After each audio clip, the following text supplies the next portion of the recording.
is that only 17% of borrowers go back to the same lender. What's called the berry button, big red button that I hit. Hey, remember that? Right? And, oh yeah, I love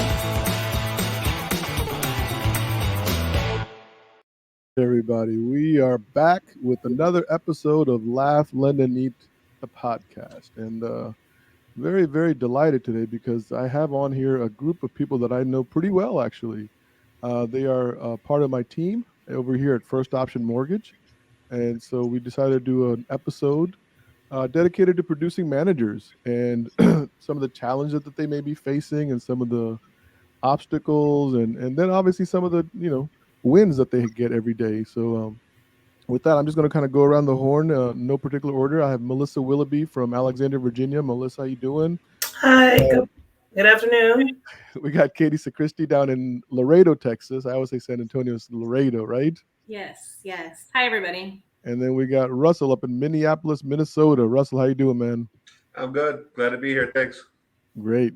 Okay, guys. So listen, this is an interesting episode for me also because, this is dedicated to producing managers and specifically the guys that are working with me. So I didn't want to go outside of my team and get people that I don't work with, only because I think I wanted to dive in a little bit deeper and knowing you guys and the comfortability level that we all have with one another.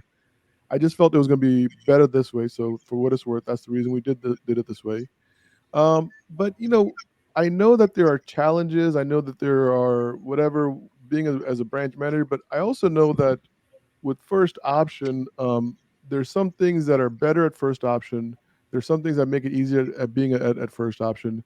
A year ago, we actually put together a video that we did at the Vision Summit in Tampa, Florida. I know you guys probably weren't there.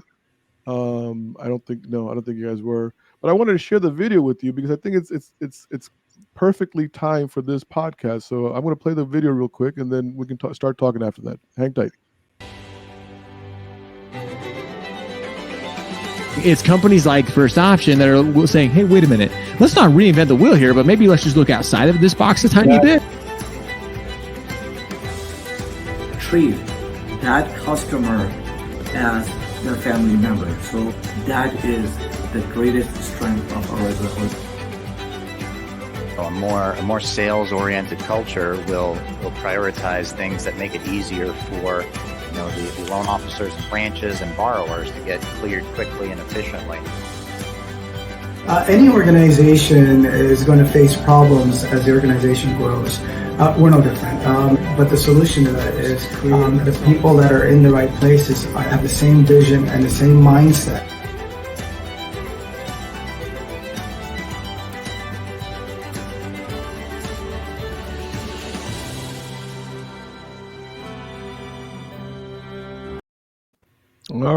All right. So I think you guys recognize some of the people that were in that video, right? Yeah. I hope you guys recognize that guy with the big burly beard in the beginning. Almost. So I want to start off with something Kevin said. Kevin Stryker, our Vice President of Operations.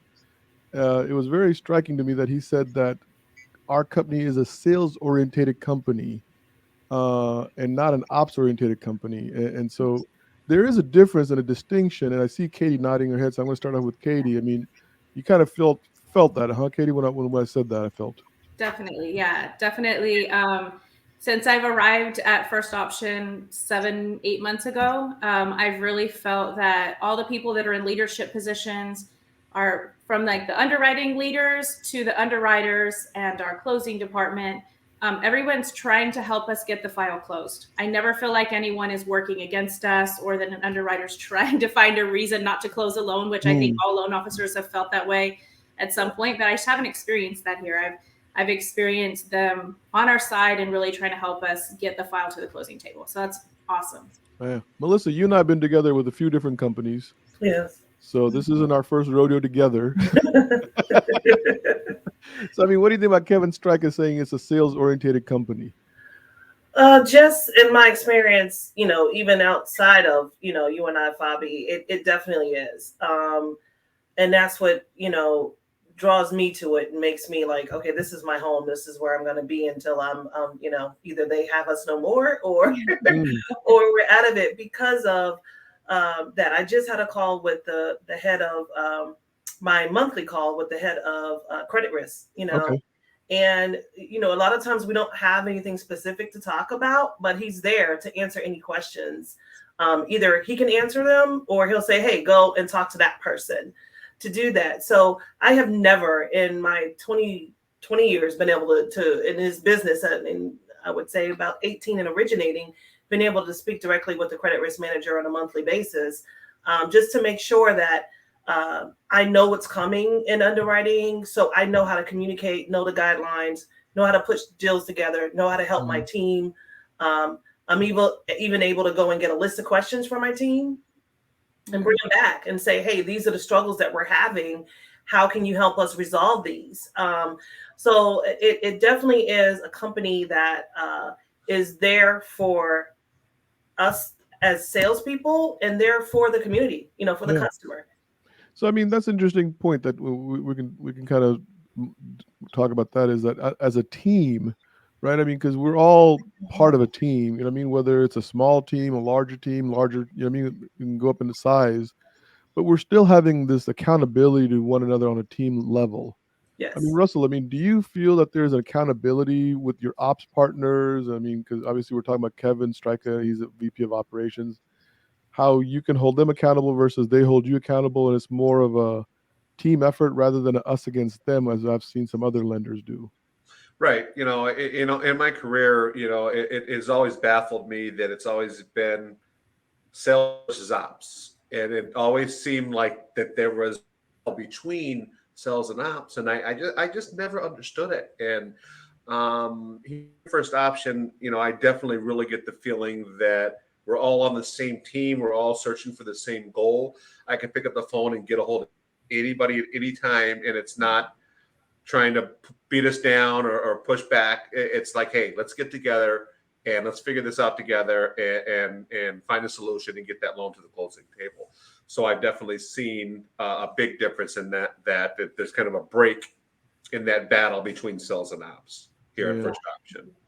Yeah, I mean, and listen, I mean, we're going to move away from first option because obviously we want to talk about more about the producing manager, branch manager role, but we can't obviously start the conversation without talking about where we are, right? So that's why we showed the video and kind of got everything primed up. But as a producing branch manager, I mean, and Russell, I'm going to come back to you on this one. I mean, I know you've been doing this the longest that I know of as a producing branch manager. I mean, tell me, like, I guess every year has its own challenges, right? I mean, there's no year without a challenge. I don't care if the rate is 2.5 now. We have too many loans and not enough support. Take your pick, whatever. You know what I mean? Right. To where the rate is 8% and houses are still on the market for 90 days or 6 months. Each market, each year has its own challenge.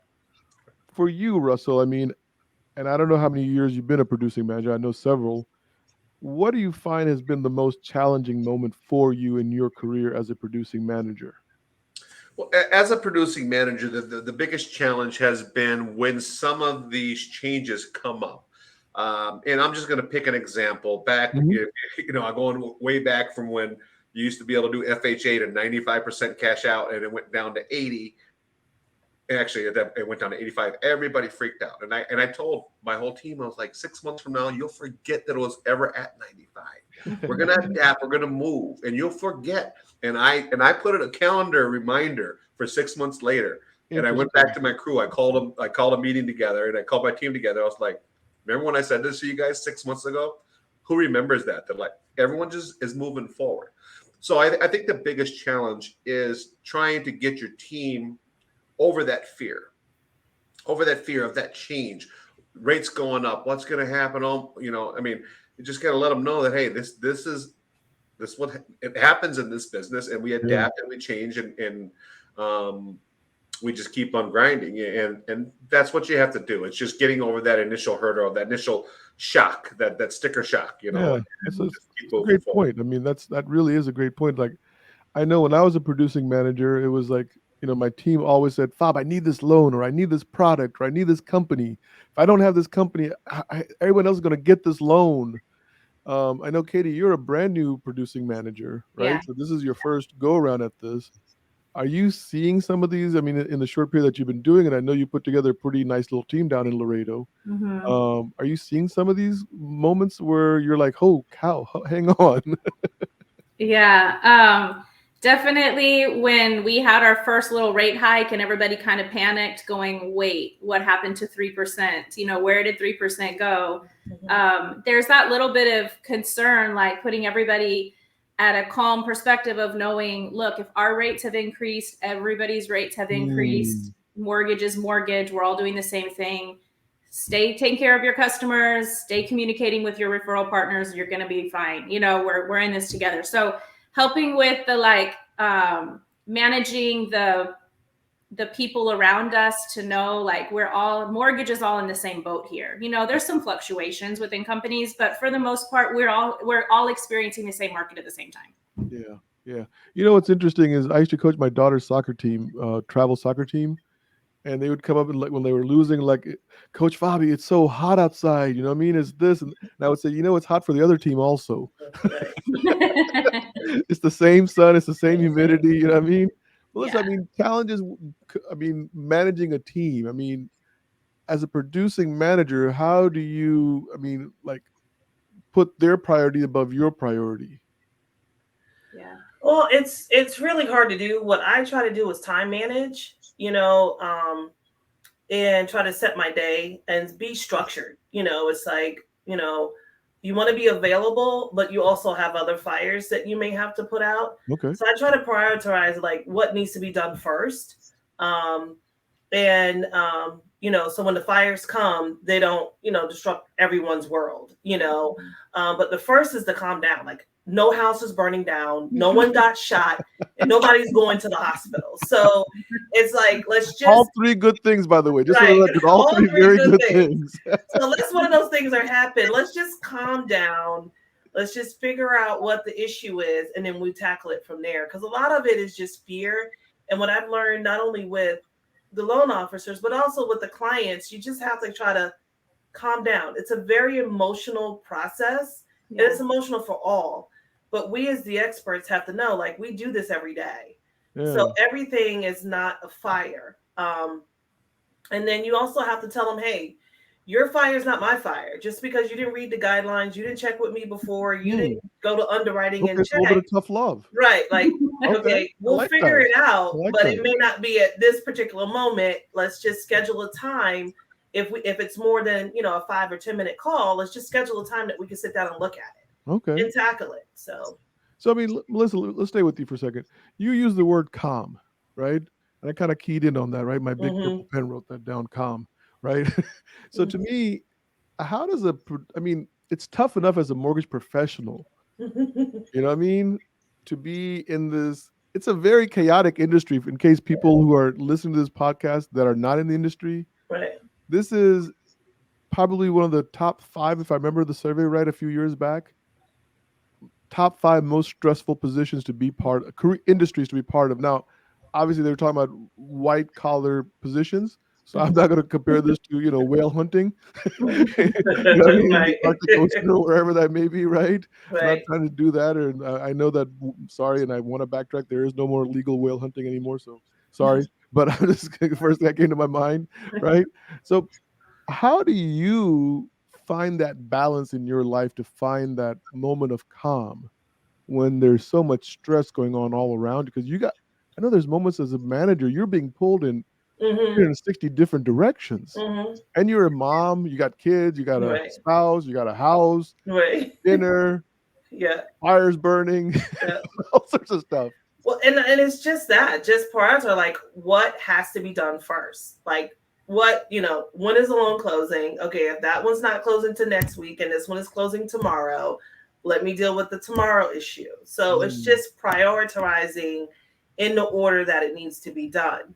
And then it's also sometimes staying up late at night. I mean, there's been times where it's like, I need quiet time to deal with some of this. So it's like, you know, just contacting whoever needs to be contacted. You can't be fearful to talk to the other side. You know, when I say the other side, it's the seller side, and say, hey, this is an issue. We're going to figure it out. Can you give me to this time to call you back with your answers? Because everyone just wants answers. Right. So if you haven't had time to analyze the problem, then you can't give good answers, or you'll give answers that are not accurate. So then it makes it worse. Yeah. So it's like, can you give me the time to analyze what's going on, and then I'll get back to you. Yeah. And so if you do that, I find that everyone calms down. Everyone's like, okay, let's take a breath. Is there some, it may be someone we have to talk to now. Can you get the seller on the phone now? We'll talk to them now. But we're going to tell them the same thing. There is an issue. This is the issue. Here's our, anticipated solutions. We have to get, other people involved, because sometimes we may have to get the underwriter involved. We may have to get pricing involved, secondary involved, or somebody else involved. Once I do that and engage them and come back, I'm going to come back with this solution at this time. Yeah, I like that. So, I like that. I mean, so that basically what you're saying is communicate. Communicate. There's no such thing as over give bad news fast. I always give bad news fast. Yeah. Because that's the only way you can really come up with a good solution. Sometimes the solution may not be what you want, but give bad news fast. Don't let it drag out. Russell, I think you've said that to me a few times also. That's one of your go-to things is if it's bad news, you want to make sure you tackle it as soon as possible. Right. I've always said the call that you don't want to make is the one that you make first. And because if you don't, that's going to interfere with the rest of your day. You're in the back of your head. You still know that you have to deal with that issue. You have to call that agent and give them the bad news. And most times, I mean, every time, when I don't do it and I follow up a few days later when I should have followed up today and I finally do it, it's like, okay, I understand, and it goes over, it works out most of the time. And it's like, but I wasted so much energy and stress over the last few days because I didn't make that call first right away and attack that issue immediately. Yeah, one of the managing partners here is Kurt Nicolay, and one of the things that I've learned from Kurt in the 2 years that I've been working with him, really, he's really big on ownership. Like, if there's a problem with a loan officer in Chicago, just because he's an owner doesn't mean he's not going to get on the phone and fix that problem. I mean, I've seen it with my own, and then he's gotten mad at me. Not mad, but yeah, he was like, "Hey, Fobby, you're supposed," and I'm like, "Well, I came from XYZ company, and we had a whole department to deal with that over there." And he's like, "We're just not that big, Fob. You just got to pick up that phone and you got to get ahead of the problem, and you got to take care of it, and make sure that the client knows who you are and that you're going to handle the problem." And a few times I dropped the ball, Russell, and then I picked up the ball, and it felt good. Like, we got ahead of the problem. The client was appreciative. You know what I mean? Yeah. And back to Melissa's point, it was like communication. I mean, it's about communication. So, Katie, I mean, I know you're down there in Laredo, and I don't know how big Laredo is. I imagine it's a smaller community as opposed to DC Metro, like me and Melissa are in, or Minneapolis, like Russell's in. So, I would think if you mishandle a deal, especially due to lack of communication, that's going to go through the realtor community a lot faster than other communities would. Is that accurate? Or That's very accurate. We're 300,000 people in our city. Sometimes it feels like about 3,000. I mean, you can't, honestly, you can't go out to eat. I mean, every time I walk into a restaurant, you kind of look around and see who you know. You walk over and greet them and hope you enjoy your lunch while we have ours over here. That's common. So if you let a deal go bad, it's not just going to stay with that agent. It's going to trickle through. And we have a couple of big brokerages here. So if you have a Keller Williams deal go bad, all of Keller Williams can know about it, So, and obviously we have deals that sometimes don't close for one reason or another. There's sometimes, something that happened with the borrower and it doesn't get to the closing table. That's lending, but handling it appropriately, communicating with respect, making sure everybody knows. I always say you have to rip off the Band-Aid. You can't ignore the issue. Yeah. And I really, really try when I'm having the rip off the Band-Aid calls to have a solution. Like, I don't want to call with just a problem. I make sure that I call when I have a solution to offer. This is our hurdle, but this is how we're going to tackle it. Yeah. So. No. I mean, there was a friend of mine who used to say, "Don't leave a dead fish on someone's desk." You know what I mean? Just don't bring the problem. Come up with a couple of options that you could probably go down. So, guys, a couple of years ago, I heard this thing about this thing called a three-legged stool for producing branch managers. You know what I mean? And I want to kind of dive into this. So the three-legged stool is the stool that every branch manager has to sit on. And the three legs, you know, they're the branding, they're recruiting more loan officers to the branch, right? So first is brand recognition. I didn't say that properly. So brand recognition. Second is recruiting loan officers. And then third is their own personal production. And what the message was if one of those three legs falls off, or, you know what I mean, then obviously the stool breaks. But if one of those legs is shorter, then the stool wobbles. So it's a really good picture in my head. And I'm a picture guy, so I could see that. And I could identify with that. So Melissa, I'm going to come to you right now. Is that, I mean, how do you sit on that stool evenly, or is it impossible to sit on it evenly? I mean, is it always going to be wobbling? Is that just the nature of the beast? I think it is a nature of the beast. It's kind of like, you know, tilt on one side, and so I call it a tilter. I won't say the it's like those roller coasters that, you know, you go up and down and you tilt, and sometimes you come out even, and even at the top they'll sloop it all around. So I think it's always, you know, an issue. Someone is always looking for a better opportunity, more money, right? Mm-hmm. Your production is always there because that's your bread and butter. You know, that's up and down. So you have to just make sure that's fed. And then brand recognition, you know, when you're busy trying to do one of the others, you don't do as many, you know, advertising or marketing or things that you need to do. So trying to balance it all is an act. It's like a juggler, you know, trying to juggle it all. I find it easier the more that I do it. And some things that I've learned from you, Fobby, is just do it right now. Like, I have it on my thought, and Fobby will come in like, oh yeah, that's a good thought. Let's look at it right now, you know? And so that's kind of starting to instill in me, because I'll have a thought, I'll write it down and say, I'll get to it. And then now it's just like, oh, wait a minute, I got like 2 minutes, and it's only going to take me 2 minutes to do it. Let me do it now. Yeah. And so that helps a lot with trying to balance, okay, when to call this, because I'm a list person and go down a list and check it off, you know? So instead of doing that, like, okay, I have my list, but some things I can just do right now. So just do it, because it's only going to take a small period of time. Yeah. So Kate, I'm going to pick on you, right? Because you're new to sitting on the stool. Yes. You're just getting used to the wobbleness. I am, yeah. Because I know I have like some paper stacked up under the legs. With our morning call, we talked about that, right? The wobbleness and that.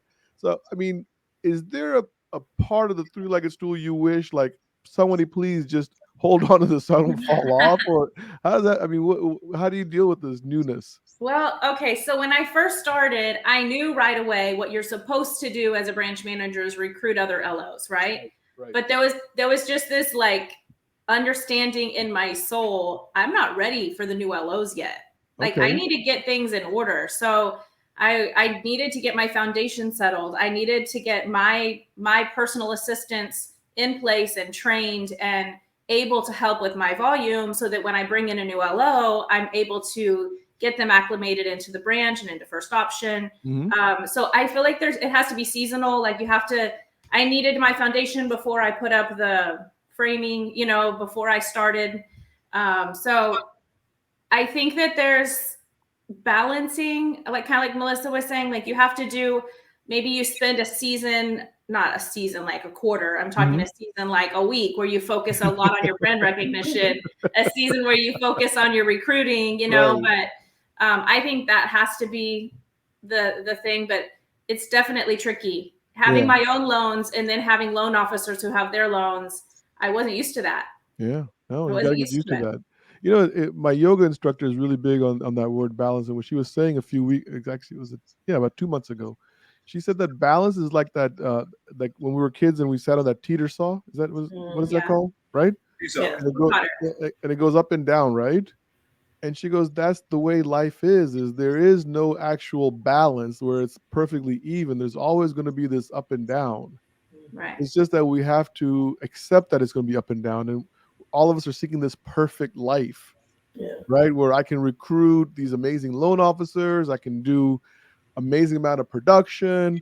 I can get with my realtors and builders and title companies and create the brand recognition. And all I need is 92 days. Yeah. right?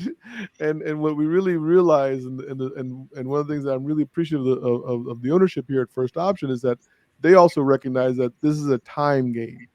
This is nothing that happens in a short period of time, right, Russell? I just saw you say right.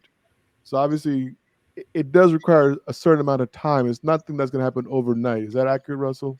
Yes, sir. And you mentioned, how appreciative you were about the ownership here at First Option when we had the call.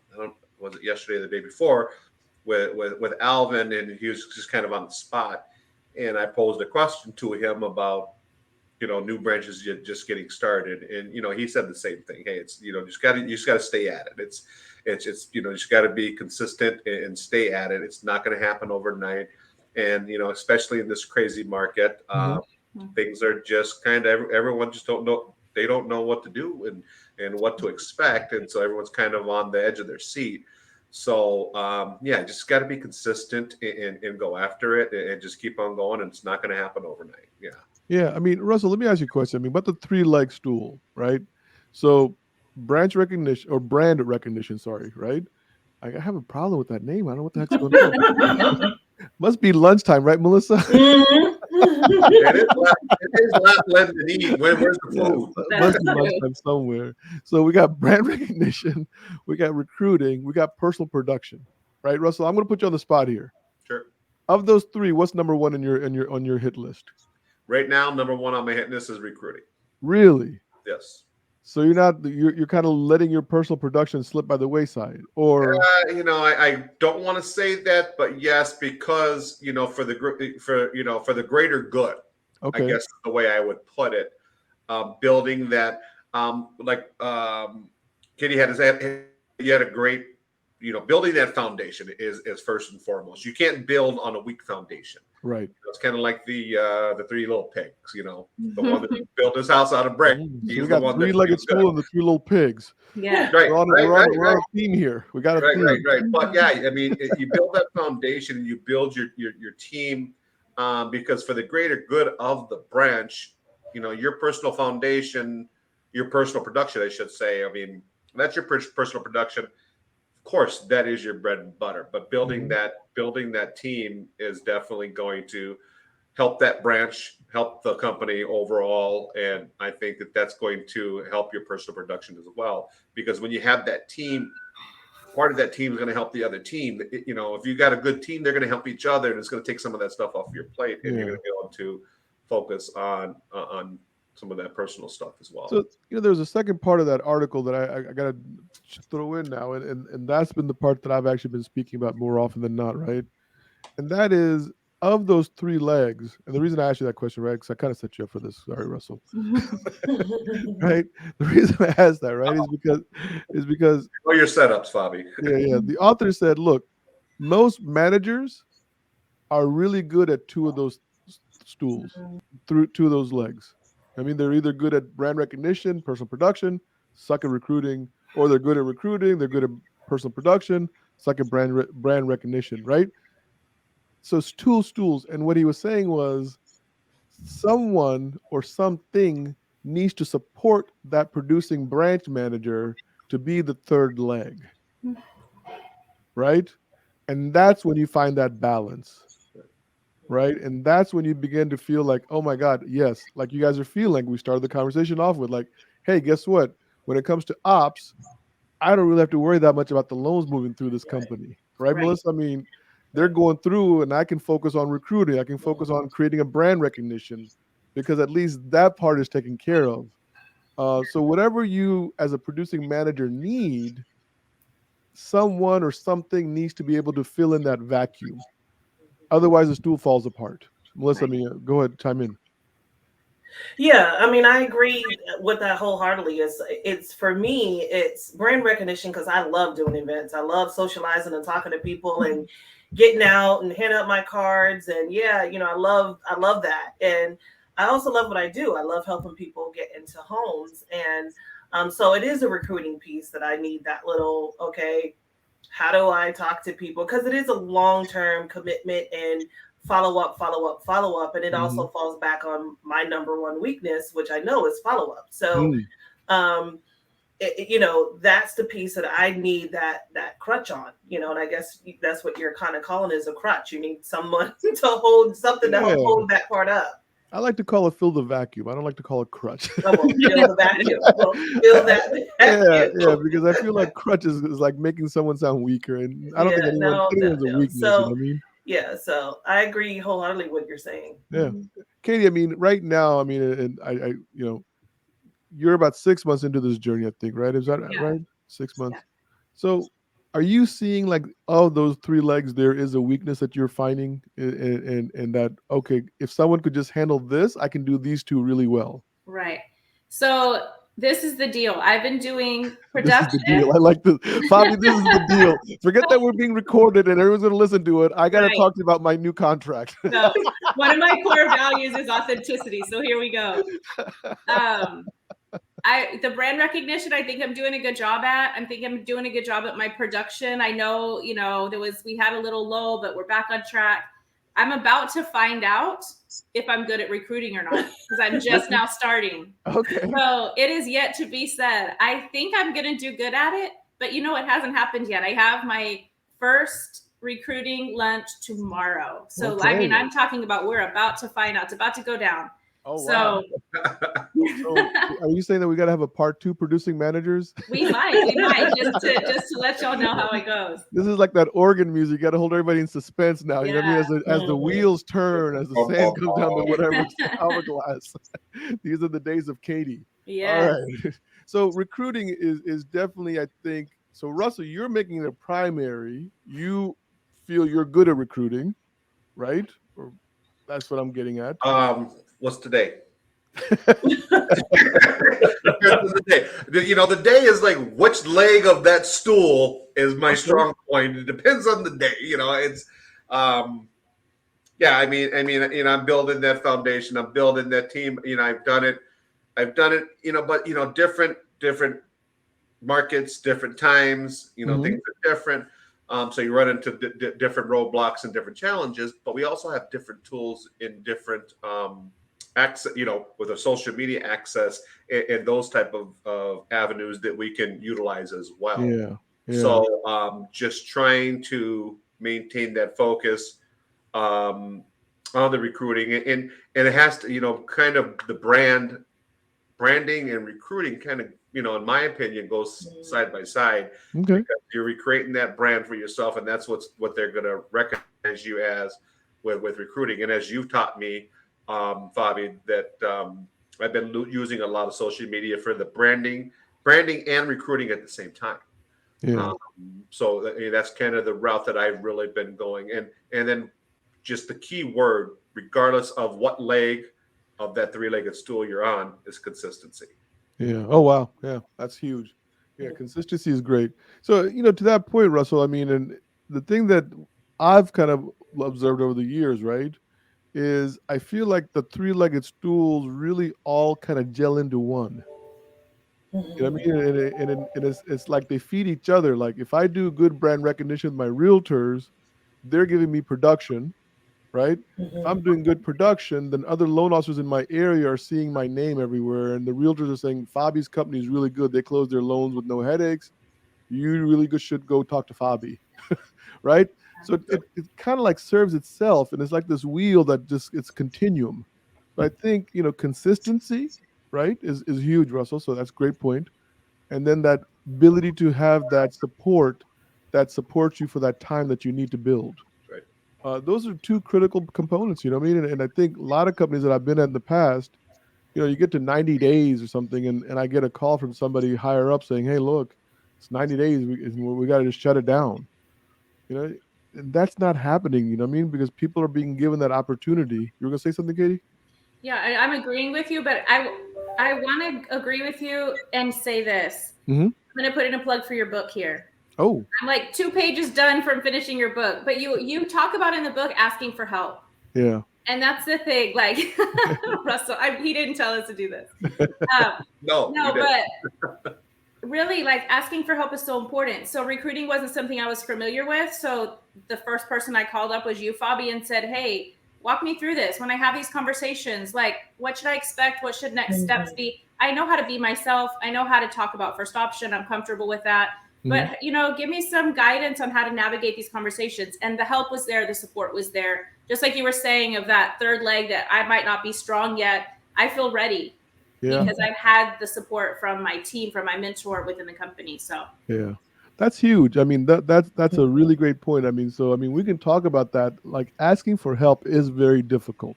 Yeah. As I talked about in the book, right? Because it's not natural, right? I mean, I don't want people to think like I need a crutch. Right. That's why I don't like that word, Melissa. This is Right. like subconscious inside of me, right? You use that word crutch. I'm like, no, I don't need a crutch. Right. Just have a hole. I need a vacuum or something to fill that vacuum in there, whatever that is. How do you use that properly? Or you take a matchbook and put it under one of the legs, right? So it doesn't right. I burn the whole stool down before I ask for help. Is what my life story tells you. If you read the book, you can find out that I literally will burn that entire stool down before I ask for help, which I don't do anymore, right? So is asking for help difficult given the current situation, or are we all getting better asking for help, Melissa? For me, I've gotten better over time because I'm just naturally an independent person. I left my house at 17, so and never went back. So it's not natural for me to ask for help. But then I realized like I can't do it all.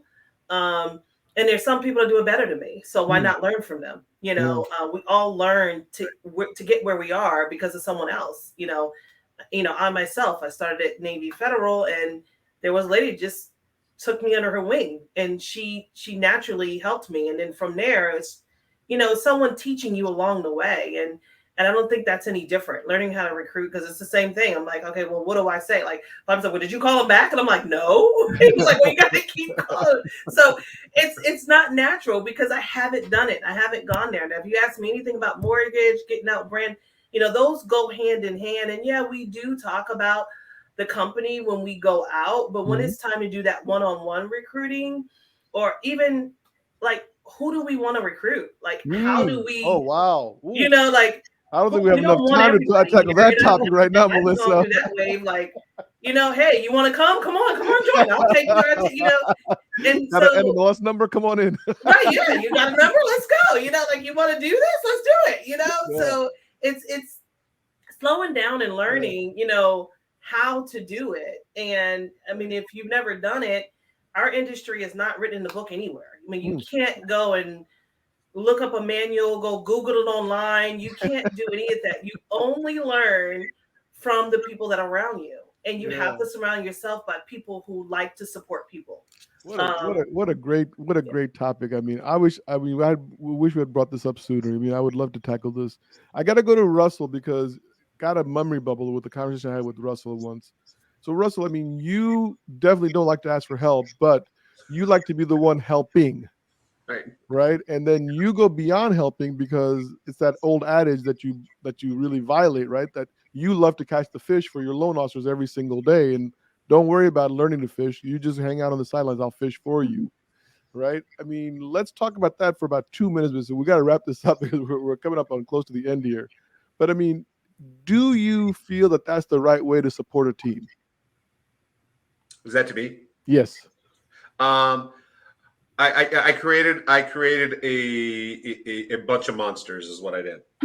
I created a bunch of little brats that they want to come and tug on my shirt. Dad, I need this, because I did everything for them. I would run their findings. I would recalculate. I would take files home every night and do an initial review of every single file before it went to processing. I would review every single file, and I just created.